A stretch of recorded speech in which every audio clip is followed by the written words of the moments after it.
Adjust adjust کا مطلب ہوتا ہے ٹھیک کرنا، ڈھالنا، مطابق بنانا۔ دیکھیں ایڈجسٹ کا لفظ ہم تب استعمال کرتے ہیں جب ہمارے پاس کوئی چیز بہت کم مقدار میں ہوتی ہے، جب کہ ہمیں اس کی ضرورت بہت زیادہ ہوتی ہے، لیکن پھر بھی ہم اپنی ضرورت کو اس کی کم ہونے کے باوجود بھی پورا کر لیتے ہیں۔ مطلب کہ وہ چیز ہمارے پاس کم ہے اور ہمیں ضرورت زیادہ ہے، لیکن پھر بھی ہم نے اس کم چیز سے اپنا گزارا کر لیا، اسے کہتے ہیں ایڈجسٹ کرنا۔ مثال کے طور پر آپ کے پاس ایک گاڑی ہے اور آپ کے فیملی ممبر ہیں 8-10 زیادہ ہیں، وہ اس چھوٹی سی گاڑی میں نہیں آ رہے ہیں اور آپ کے پاس اتنے پیسے نہیں ہیں کہ آپ کوئی اور بڑی گاڑی خرید لو، لیکن آپ کیا کرتے ہو کہ اس گاڑی کے اندر ہی ان کی سیٹوں کو جو ہے آگے پیچھے کہیں پہ ترتیب دے کے اس کے اندر ایک اور سیٹ فٹ کروا لیتے ہو کسی طریقے سے، جس سے کیا ہوتا ہے کہ آپ کی فیملی ممبر وہاں پہ پورے کے پورے آ جاتے ہیں۔ تو اٹ مینس کہ آپ نے کیا کیا،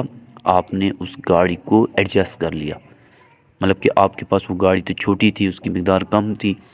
لیکن پھر بھی آپ نے اسے کسی ایسے طریقے سے استعمال کیا کہ آپ کی ضرورت بھی پوری ہو گئی اسی ہی چیز میں، تو اسے ایڈجسٹ کرنا کہتے ہیں۔ ایسی بہت سی ایسی سچویشن آپ کی لائف میں بھی ضرور بنی ہوگی کہ جہاں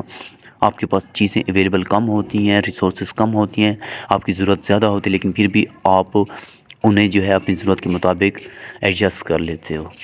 مطلب ڈھال لینا، مطابق بنا لینا یا ٹھیک کر لینا۔ Let's see some examples. میں نے اپنی گھڑی کو درست وقت پر ڈھالا، مطلب کہ میرے پاس جو گھڑی تھی اس کا ٹائم ٹھیک نہیں تھا، مطلب کہ وہ چھوٹی تھی یا خراب تھی یا ٹوٹی ہوئی تھی، لیکن پھر بھی میں نے اسے ایڈجسٹ کر لیا، وہ ابھی مجھے وقت بتا رہی ہے۔ دوسری ایگزامپل دیکھیں، اس نے اپنی سیٹ کو آرام دہ کرنے کے لیے ڈھالا، مطلب کہ اس کے پاس جو اس کی سیٹ تھی وہ تو بڑا لڑکا تھا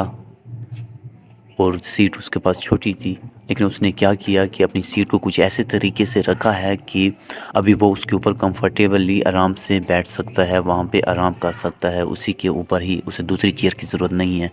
جبکہ پہلے ضرورت تھی، لیکن ابھی اس نے اسے ایڈجسٹ کر لیا۔ تیسری ایگزامپل دیکھیں کہ کمپنی نے اپنی قیمتوں کو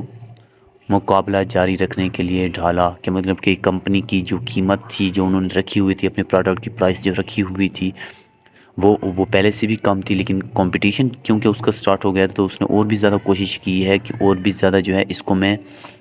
کسی نہ کسی طریقے سے، مطلب کہ اپنی سیلری بھی نہیں لیتا ہوں میں، اور یہ جو موجودہ میرے پاس پیسے ہیں اسی میں اپنی کمپنی کو میں ایڈجسٹ کر لیتا ہوں، کمپٹیشن میں رہتا ہوں۔ یہ انگلش کی ایگزامپل آپ کے پاس لکھی ہوئی تھی، اس کو میں نے نہیں پڑھا ہے، آپ خود پڑھ لیجئے گا، اور باقی اردو میں تمام کی میں نے ٹرانسلیشن کر دی آپ کے لیے۔